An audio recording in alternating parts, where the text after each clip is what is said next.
exciting, Meg. Only a couple of days away from playing now. Does it feel like it's coming in a rush?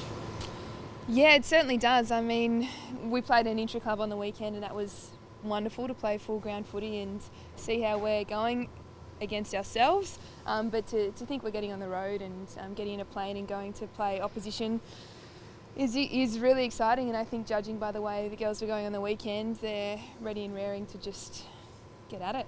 What did you see on the weekend? What did I see? I try hard not to just speak about individual players and speak about the team, but there was some really exciting stuff happening in our midfield. I think the way we played it on the weekend was we sort of split the team and you know, as I said, played against each other.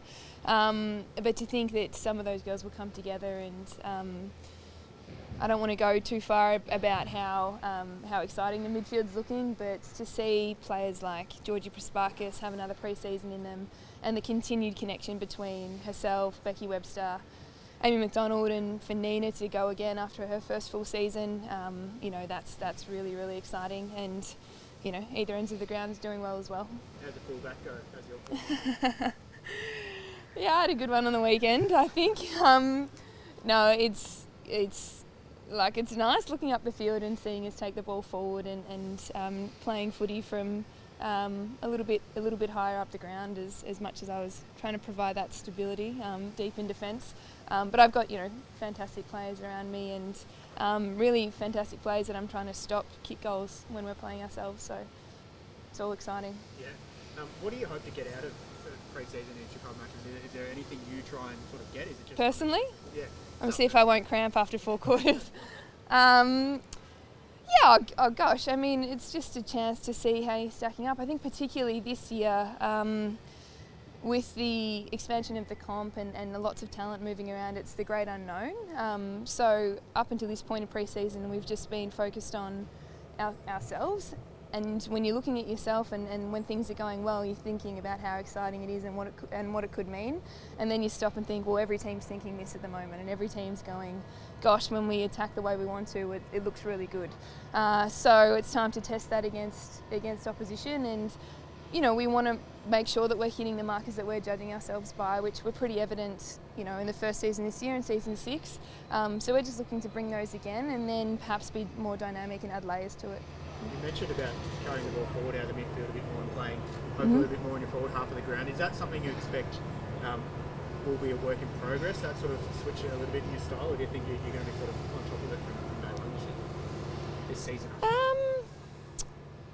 Oh, look, I think we were on top of what we wanted to do from round 1 last year, and that was bring pressure around the ball. We're a really strong contested side, and the talent that I mentioned in the midfield before, that's their one wood, as to use Dan's language, and that's what they're really exceptional at, and that means that if we can look to win the ball around the contest, then yes, we're always going to look to take the ball forward. But we, you know, that's true of every team, and I think when it comes to game style wise, that won't have changed for us. We've added, you know, you add layers to your attack, but at the same time we're looking at ways to, you know, provide really good stability in defence. So there's not an aspect of our game style we haven't been working on, but again, I'll just say that those girls are working really well together, and they're looking at ways to take it forward to ultimately get it through the big sticks, which is, you know, an RFI for us.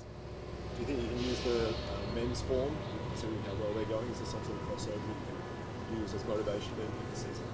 Oh, I think anyone who's in and around the Geelong Footy Club at the moment is using their on-field success and is buoyed by it, but also understands that, you know, they've got you know, a part to play in it, and they're in part way responsible for it. You know, we speak about being a team of all, and being in and around the club, you know, means that you're sharing in that success. And absolutely, we look at the men and how they're going and think we want a piece of that, but that's been true since we've been part of the competition. The men have had success year on year for a long period of time.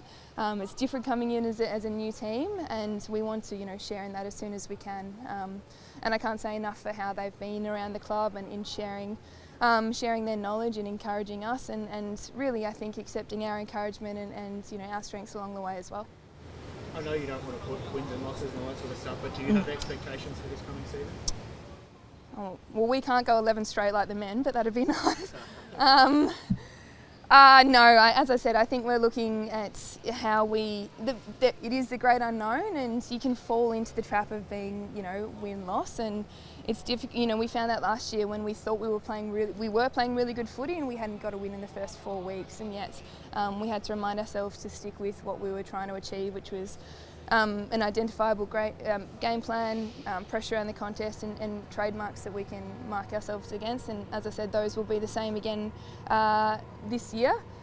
I'd like to sing the song a little bit more than we have in the past, but that comes as a result of the process that we're focused on.